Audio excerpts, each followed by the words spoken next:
Okay, this is part 4 of my video series on Abraham, the man who inspired God. Okay, part 3 we left off where Abraham had rescued Lot and many other people, including the people of Sodom and Gomorrah, and he returned all the people, all the gold, the silver, all their livestock, all the victuals of war back to the king of Sodom. He didn't take anything but a little food for his men to keep them, to keep them going during war. But so he was a righteous man. He didn't.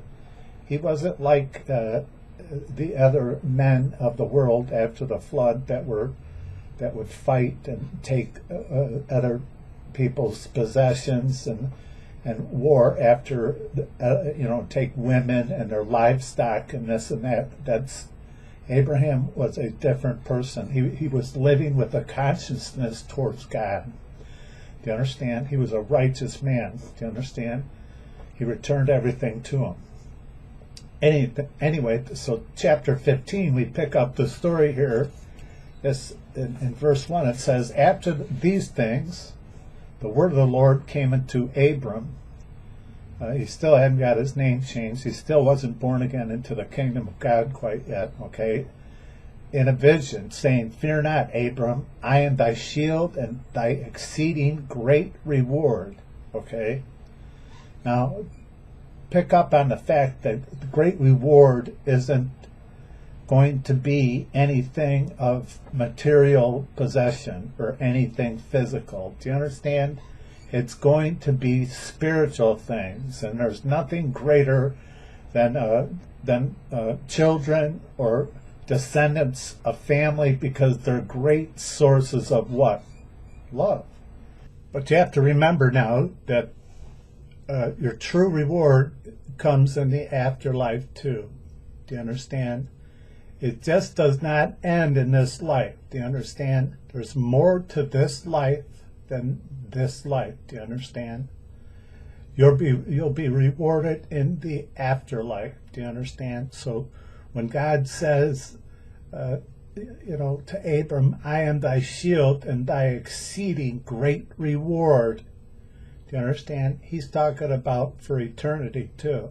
Do you understand? He's just not talking. Some people might just think that it's just in this lifetime. It's after this lifetime too, for all eternity. Do you understand? And what laid ahead for Abram once he was born again into the kingdom of God is something that is probably beyond explanation, beyond description. It's certainly not in the Bible. In other words, Abraham is still alive to this very day. Do you understand? Whatever his reward is for being a faithful man right after the great flood, do you understand? And being faithful to God is beyond our understanding. But there certainly is a reward for you too, if you are a faithful servant of God.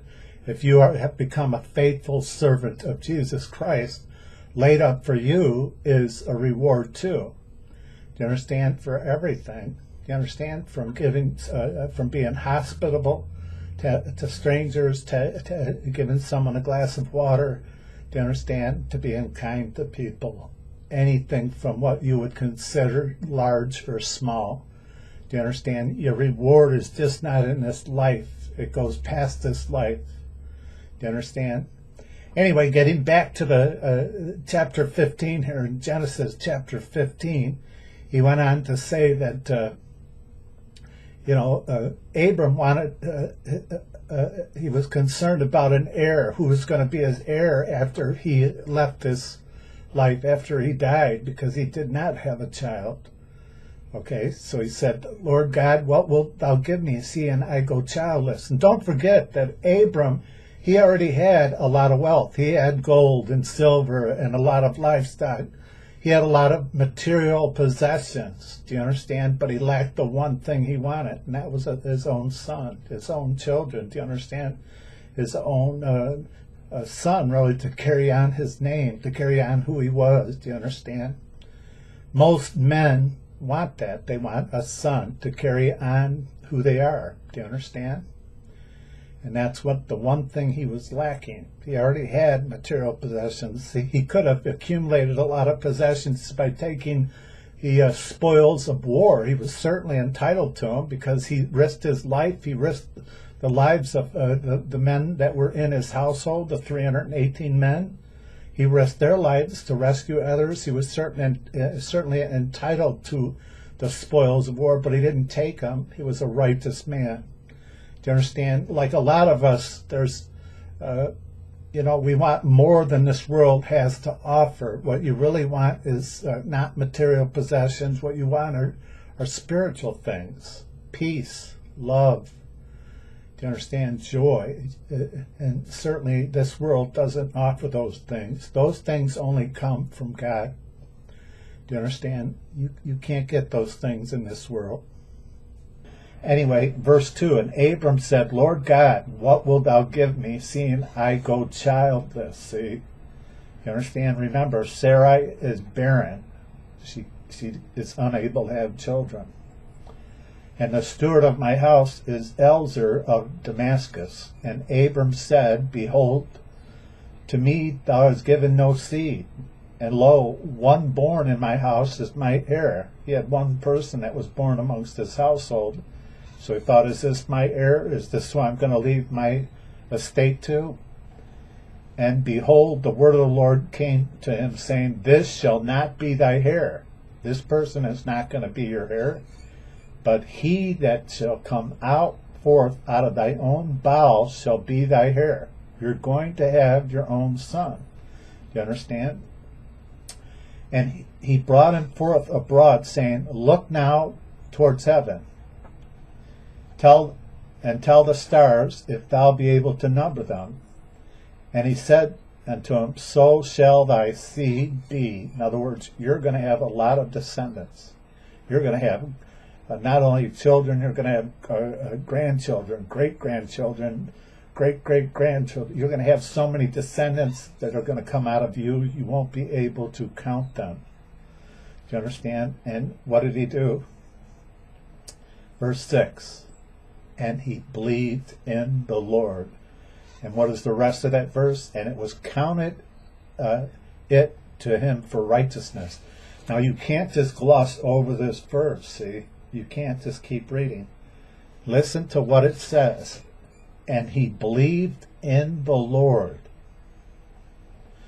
Now I got to tell you, this is my opinion, okay? I'm gonna tell you, it's my strong opinion that he wouldn't have gotten those descendants if he didn't believe in the Lord. He wouldn't have gotten them. Without faith, you'll get nothing from God, is what I'm saying. What did we say that faith is? Faith is the substance of things hoped for. It is the evidence of things not seen. Do you understand? Who was hoping? Both God and Abram were both hoping. Do you understand? God couldn't do anything unless Abram had faith, and certainly God wasn't going to do anything without him having faith in him. Do you understand? Faith is a very fragile thing. Do you understand? It's a very delicate thing. Do you understand? Faith can be destroyed very easily. Do you understand it? It's like delicate china. Do you understand it? It could be a very fragile thing. If you read some of the stories about what Jesus did, the miracles he performed, some of them he could not perform because of people's unbelief. If you look in Matthew, the 13th chapter, in the verses 55 through 58, you'll find out that he was unable to perform any miracles because of people's unbelief. It says in verse 58, and he did not many mighty works because of their unbelief. He was limited to what he could do because of their unbelief. Okay? And if you also look in Mark, the 6th chapter, the 5th verse and 6th verse, it says, and he could do there no mighty work. He could perform no mighty miracles, do you understand? Except that he laid hands upon a few sick people. Okay? He couldn't do any mighty things. and he healed a few sick people. Do you understand? That's all he could do. Verse 6 said, and he marveled because of their unbelief. Do you understand? So without faith, it limits what God could do. It limited what Jesus could do. Do you understand? Faith is a very delicate thing. Do you understand? So what did he do? He couldn't do anything because of their unbelief. So he went around the villages teaching. So instead of healing people and performing miracles and this and that, he resorted back to teaching. Because why? Because teaching builds up faith. Do you understand? So he went back to the wisest thing he could do, and that was to resort back to teaching, because teaching builds up faith. Okay, so it was the wisest thing he could do. He's the wisest rabbi ever. I mean, he's the wisest teacher ever. You know, the wisest Jewish Messiah. I mean, he had so much wisdom, but he was limited to the amount of things that he could do. His power was limited by the amount of faith that people had. You have to understand that. As we go along here, you're going to find out that Abraham is the beginning of many, many things. Do you understand? He's the beginning of the chosen people. Without Abraham, there may not have been a chosen people. Do you understand? Without him reaching out to God with faith and making a connection with God by simply believing what God told him, there may not have been a chosen people. By reaching out with God when he was tested by God with his son Isaac, there may have never been Jesus Christ, the sacrifice of Jesus Christ. I can't answer those questions. Do you understand? But there was a beginning to all of this, and it began with Abraham. Do you understand? That's why he became the friend of God. And he reached out to God with faith. Now I'm going to give you a few examples in a few great stories in the Bible about two different people that had a little bit of faith, and how a little bit of faith goes a long ways. If you read in Mark, the 5th chapter, we're going to pick up the story here.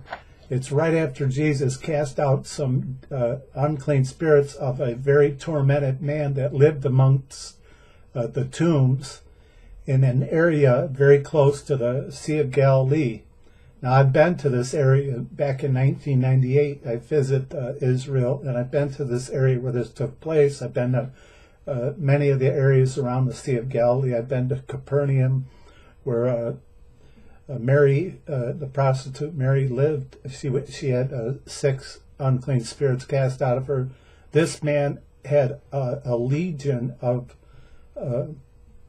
unclean spirits. They wanted Jesus to let them go into a herd of pigs, swine, and Jesus let them do it. Now, we're going to do another video sometime in the future about how unclean spirits apparently can go into unclean animals.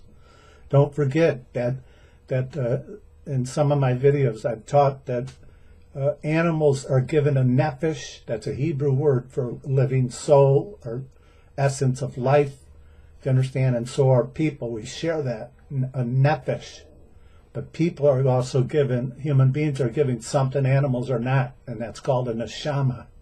That's a Hebrew word for a divine higher part of you, a divine spark, a divine inspiration. And you can develop a higher soul, a much pure soul, a divine soul. And if you look at some of my other teachings, I explain how that happens by the choices you make in life. Do you understand? Nevertheless, Jesus came from this area where he cast out the legion of demons, and they went into the swine. The swine went down the hill into the Sea of Galilee, and they were killed. And we'll do a video series about how unclean spirits can drive people to want to kill themselves, suicide, and they torment people. That's for another lesson. Anyway, so he has a crowd of people that are following him around. Do you understand? And in that crowd is a man named Jairus. And we pick up the story here in verse 22, and it says, And behold, there come one of the rulers of the synagogue, Jairus by name. And when he saw him, he fell at his feet. So this ruler of the synagogue, Jairus, fell at Jesus' feet. I assume he had been following him around. He had heard of Jesus. But keep in mind, this was a very risky thing for a ruler of a synagogue to do. Most of the Pharisees and the Sadducees, the rulers of the Jews, did not like Jesus. They did not believe he was the Messiah. They were against him. There was a conspiracy to get rid of him, starting to formulate. Do you understand? To get rid of him. Do you understand? Because he was starting to gain a following. Do you understand? But this poor man had a problem. He had a dying daughter. She was 12 years old. So use your imagination. Out of whatever it was, sheer desperation, I'm sure at first, I'm sure he was at his, he didn't know what else to do. He started following Jesus. Keep in mind, because he was a ruler of a synagogue, he had to be well versed in the Torah and the Hebrew Bible, the Tanakh, which is the Hebrew Bible, the Old Testament, the book of Moses, the book of the prophets. It's basically the Old Testament. I'm sure he was well versed in it, and I'm sure he was looking for the Messiah himself. Do you understand?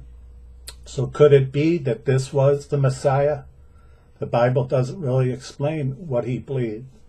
All we know is he was a ruler of a synagogue, so he was well educated in the Torah, the Tanakh, the Hebrew Bible, and he was in a desperation because he had a dying 12-year-old daughter, and he had been following Jesus around. And he surely witnessed some of the miracles that Jesus performed. He had to, because in this next verse he says, and he besought him greatly, saying, my little daughter is lying at the point of death. I pray thee, come and lay hands on her, and that she may be healed, and she shall live. Now, Jesus had laid hands on other people, and they had recovered from whatever was ailing them. And I'm sure this man had witnessed that Jesus had laid his hands on people, and they recovered from whatever was ailing them. So he laid down the parameters of what he believed could take place. If you were just to touch her, lay your hands on her, she shall recover. He had seen this before, obviously. Okay?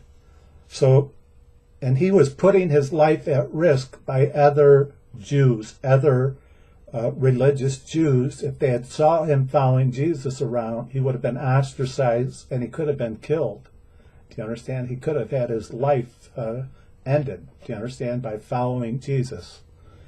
Anybody had a dying daughter. Think of the predicament that he was in. Do you understand?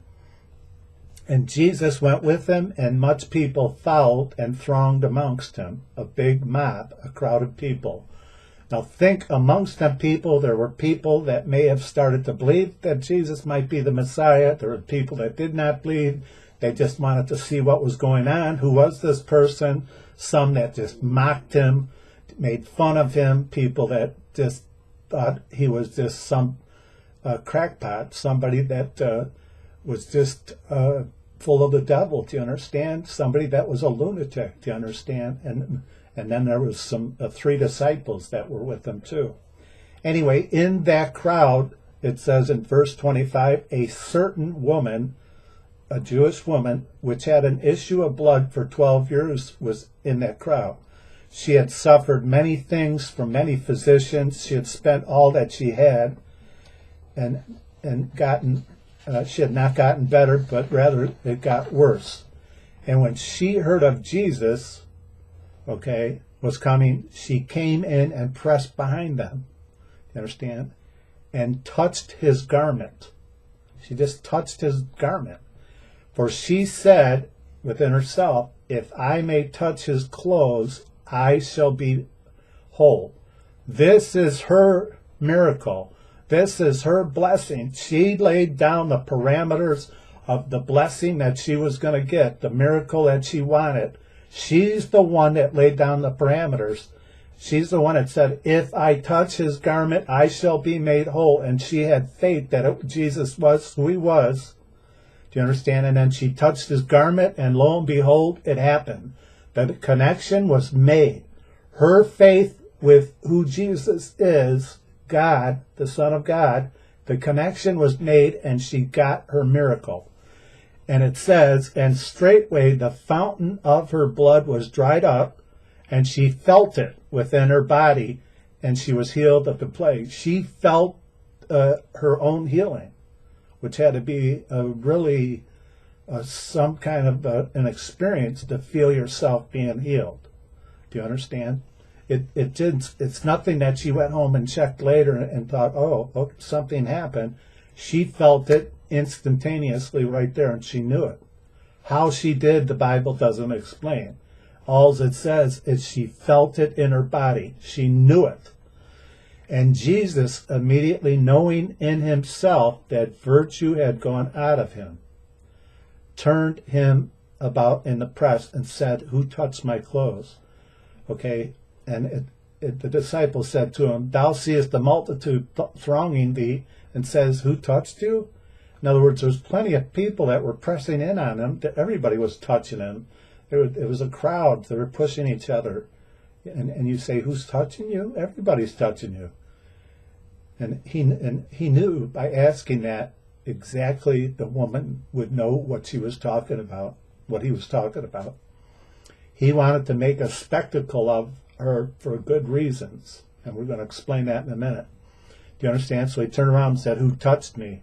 And virtue had gone out of him. Life, not just life, virtue. She had a virtue, and that virtue was to be made whole and be healed. And when she touched his garment, virtue went out of him. Because why? Because he's the source of life. Jesus is the way, the truth, and what? The life. He's the life force. God is the life force. Do you understand? The Son of God is the life force. So virtue went out of him. Do you understand? And she got what she wanted with her faith. And it says he looked round about to see her, that she had done this thing. But the woman, fearing and trembling, she was shaking, fearing, nervous, knowing that what was done in her, came and fell down before him. And what does it say? And told him all the truth. She gave a great testimony, was nervous and trembling, and told the truth. She was a Jewish woman, you understand? And then the Jews had been taught the 10 Commandments from Moses, the Torah. Do you understand that thou shalt not bear a false witness? She had a lot of pressure on her to give a true testimony because it was in their 10 Commandments. Thou shalt not bear a false witness. You understand? They lived within a society that had very strict rules, the Torah, the 613 different commandments, do you understand? And the 10 Commandments, do you understand? She was a Jewish woman. Do you understand? And she gave a very honest testimony in front of the crowd. Do you understand? And what do you suppose that did to one particular man in that crowd? Jairus. Her testimony helped build up his faith before they got to his house. So that beautiful testimony actually helped build up his faith before they arrived to his home to see about his daughter. It had to help him. It really did. Do you understand? Anyway, in verse 34 it said, and he said to her, daughter, thy faith has made thee whole. Your faith has made you whole. Go in peace. Be whole of thy plague. But, what do we read next? Verse 35. While yet he spoke, there came from the ruler of the synagogue's home a certain person which said, thy daughter is dead. It's too late. Your daughter just died. She expired. She passed away. He said that to the ruler Jairus, but Jesus heard them speaking. See, thy daughter is dead. Why trouble the master any further? Why trouble Jesus anymore? If she's dead, it's too late. Let's go. You need to go home and take care of burying your daughter. She's dead. Verse 36, as soon as Jesus heard the word that was spoken, he said to the ruler of the synagogue, what did he say? Be not afraid, only believe. Could you imagine that? Your daughter died, and Jesus says, be not afraid, only believe. That's an amazing moment.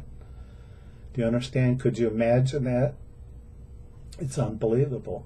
You understand? As soon as Jesus, here he just heard this testimony from this woman who just got healed right in front of him.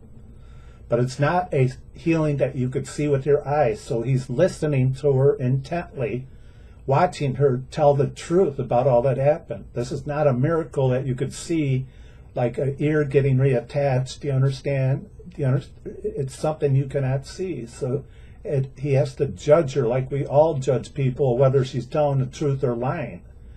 Do you understand? And the Bible says she told all the truth. Do you understand? Anyway, it says that as soon as Jesus heard the word that was spoken, he had told Jairus, be not afraid, only believe. After that, he says, verse 37, he said, and he suffered no man to follow him except Peter, James, and John, the brother of James. 3 disciples, and he told the crowd, don't follow me to his home. We're done. Anyway, he came to the home of the ruler of the synagogue and sees the commotion going on, and everybody's weeping and wailing greatly. She just died. Everybody's upset and crying. Do you understand? And when he came in, he said unto them, why make all this ado? What's with all this crying? And why did Jesus say that? That was an unusual thing to say. That's a natural thing for everybody to be sad and upset, isn't it? Why did he say that? He said it on purpose. Why make a bunch of ado about all this? He wanted to see who had faith and who didn't. And you're going to find out that that's true by what he did next. Why make a big deal about all this and weep? The damsel's not dead, but she sleeps. And they laughed him to scorn. Okay? So what did he do next? To the ones that all laughed, he said, get out. Out. Get out of the house.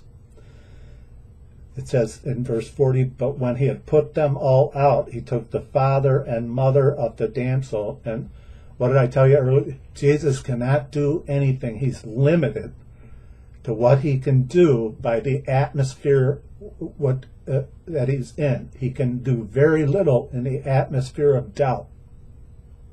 Very little. He could do nothing without faith.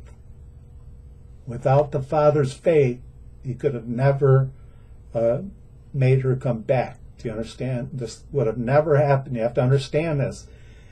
He couldn't have done it with just his power. You have to understand, there's a lot of people think that Jesus did this. Listen to what it says. Okay? They all laughed him to scorn. He wanted to see if anybody in the crowd had any faith, because if the ones that didn't laugh and thought he could do it, they would have stayed in the house. That was a test. They all laughed, so he said, get out. Because that's an unusual thing to say. Jesus knows it's a normal thing to cry after someone dies. He said it on purpose.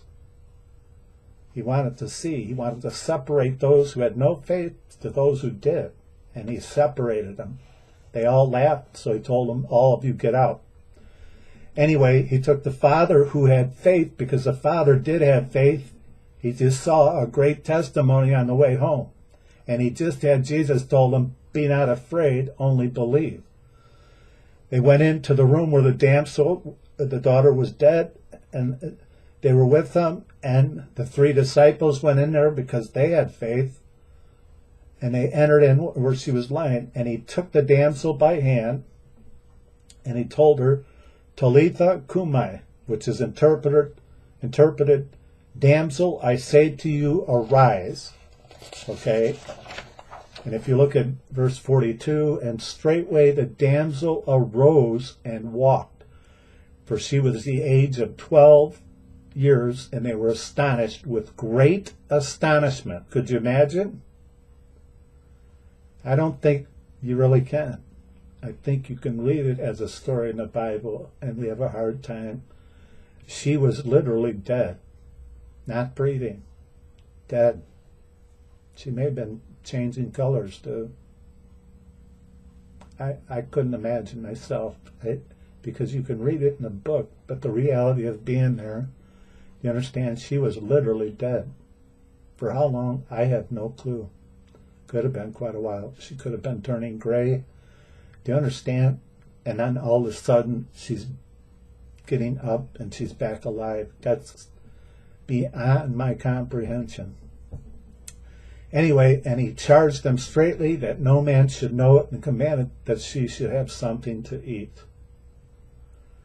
Now, it's my guess that he charged them that no one should know about it because of a lot of different reasons. I would be guessing. The Bible doesn't make it clear. I assume there would be a lot of people that want their relatives being brought from the dead. A lot of people would want him to come to graves where people have been dead for a couple of years. You know, it would be a lot of different reasons why he wouldn't want them to do this, to tell anybody, because then they would think that he would just go to someone's, a child that died 3 years ago, to a grave to bring him back. It would stir up too much emotions, too much confusion, too much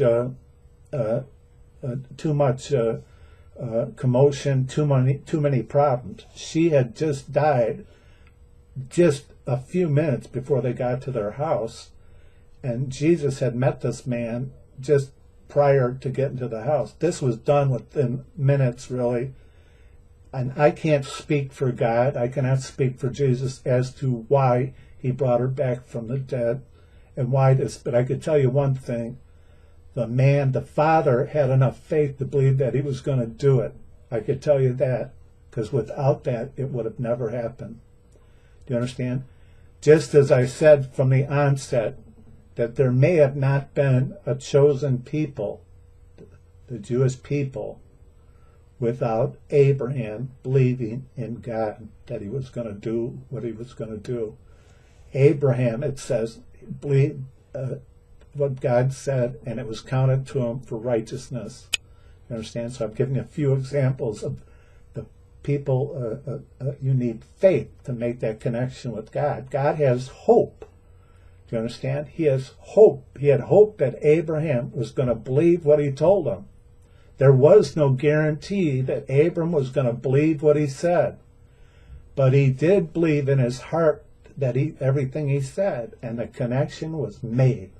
So here's how you're richly blessed by Abraham. It's one of the greatest ways that you're blessed.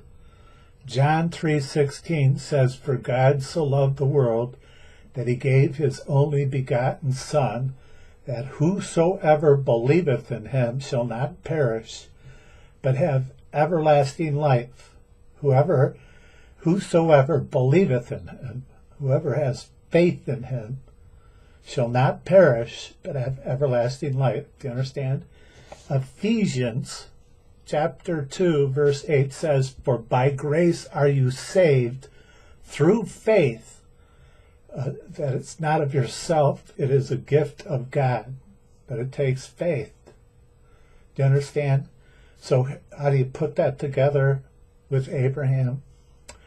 The promises that God made to Abraham are ones that you can see to this very day with your own eyes. Because why?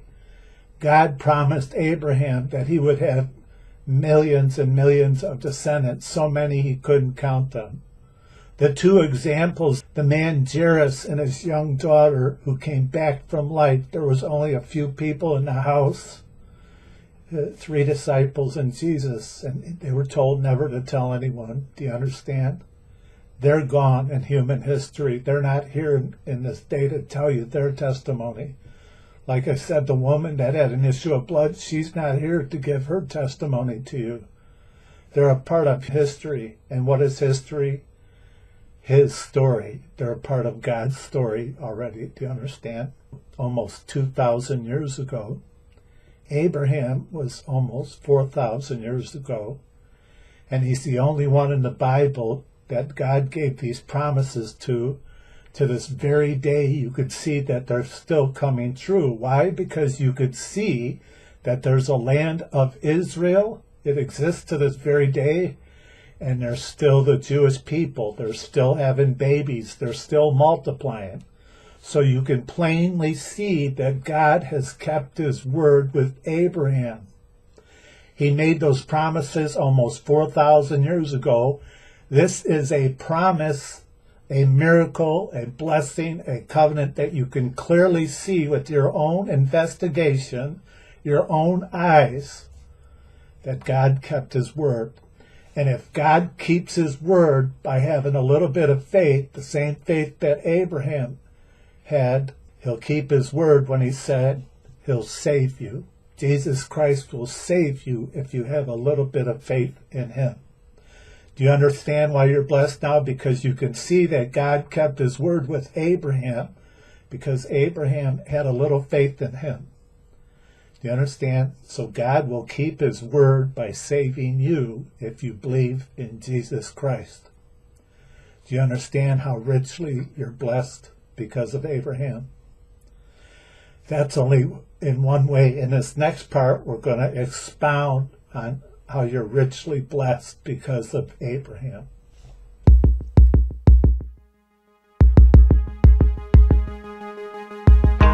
Letting go of every single dream, I lay each one down at your feet.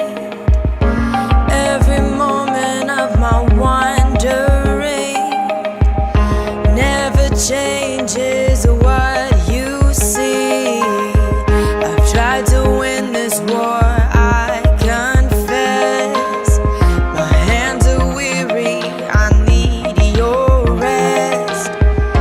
Mighty warrior, king of the fight. No matter what I face, you're by my side. When you don't move the mountains, I'm needing you to move. When you don't part the waters, I wish I could walk through. When you don't give the answers as I cry out to you, I will trust, I will trust, I will trust in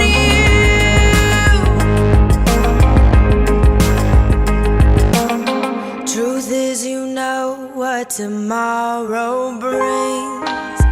There's not a day ahead you have not seen. So in all things, be my life and breath. I want what you want, Lord, and nothing less. When you don't move the mountains, I'm needing you to move. When you don't part the waters, I wish I could walk through. When you don't give the answers as I cry out to you, I will trust, I will trust, I will trust in you. I will trust in you.